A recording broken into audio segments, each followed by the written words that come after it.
안녕하세요. 반갑습니다. 우리는 일상생활 속에서 많은 것을 기다리기를 반복하면서 어떤 숙명과도 같이 기다림에 익숙하며 지내온지도 모르겠습니다. 갓 태어난 아기가 다 자란 사람들처럼 말을 할 수가 없고 생각도 할 수 없는 것처럼 저마다 기다린다는 것은 그 나이에 맞게 다를 것이라 여겨집니다. 갓 태어난 아기는 세상을 향한 몸부림을 엄마 뱃속에서 오랜 기다림을 통해 배웠고 그렇게 인생을 시작했을 겁니다.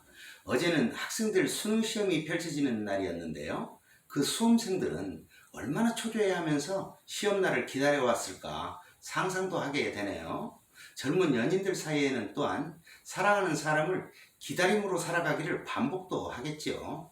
다만 어떤 기다림이든 욕심이 먼저 앞서면 안 된다라고 조심히 생각을 하게 됩니다. 자칫 잘못하면 기다림을 배우지 못한 성급함을 드러내 보일 수 있기 때문이지요. 이제 막 겨울이 오고 있는데 벌써부터 봄을 기다리고 있다면 욕심일까요? 한겨울을 보내면서는 차가운 눈송이를 품고 있을 설중매의 예쁜 모습을 볼 수 있는데요.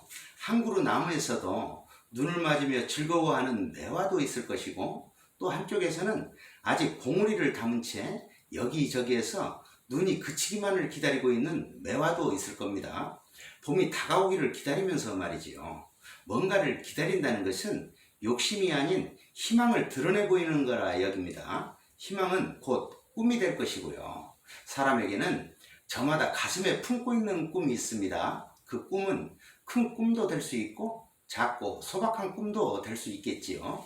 낚시꾼들 사이에 강태공이라 일컬어지는 중국의 강자는 세상을 바라보는 야망을 이야기하면서 낚싯밥이 크면 큰 고기가 물리고 작으면 작은 고기만 물린다고 했다 합니다. 아주 평범한 말인 듯 해 보이지만 자신들이 어떤 꿈을 품는가에 따라 인생은 크게 달라질 수 있다는 거겠지요. 나는 어떤 꿈을 가지면서 살아가고 있을까? 오던 길 뒤돌아보고 앞으로의 긴 여정을 바라보면서 독수리가 날개를 활짝 펴듯 우리도 크게 기지개를 한번 펴보기를 권해봅니다.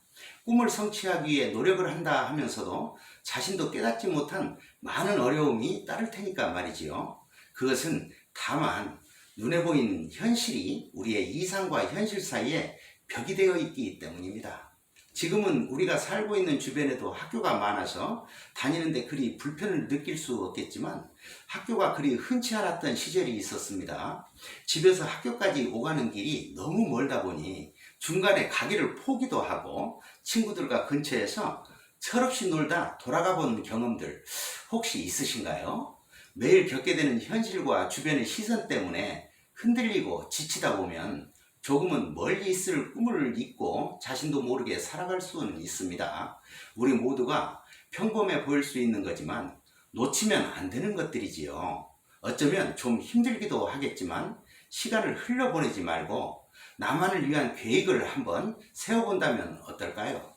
그러면 꿈에 대한 그림이 어느 정도 그려지지 않을까 생각합니다.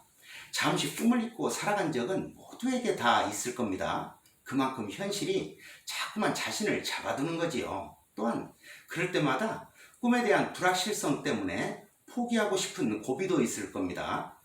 꿈에 대한 열정이 식어가지 않도록 항상 열심을 다하길 권합니다. 아무도 나 자신을 대신해주지 않으니까요.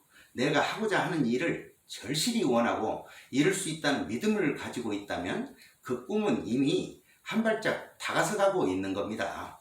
깊은 어둠을 견디는 시간이 지나면 나무 가지치기와 같은 순간의 아픔도 좋은 추억이 될 수 있다고 봅니다. 고통이 클수록 추억은 더욱 소중한 것이니까요. 오늘 하루도 우리 모두가 주인공이 되시길 응원합니다. 감사합니다.